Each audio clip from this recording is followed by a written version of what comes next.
So I think that my generation and the British generation are already getting along very well. I think that the Germans appreciate the English humor, and the UK appreciates that the Germans maybe don't have so much humor.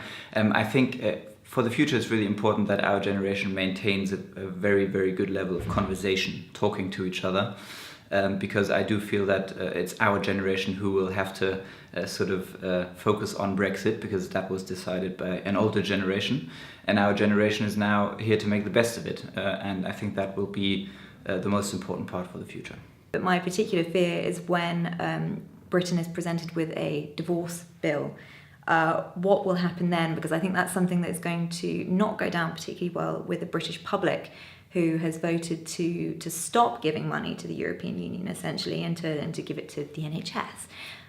They're not going to like the idea of having to give tens of billions to the European Union, and they're not going to necessarily understand why.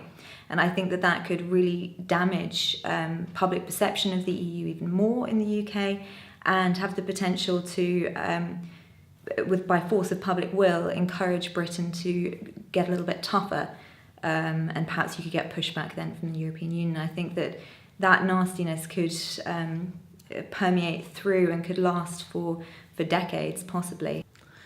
Well, I think that it is most important to take our interests into account, because our generation and our children are the ones who are going to live with the Brexit after that.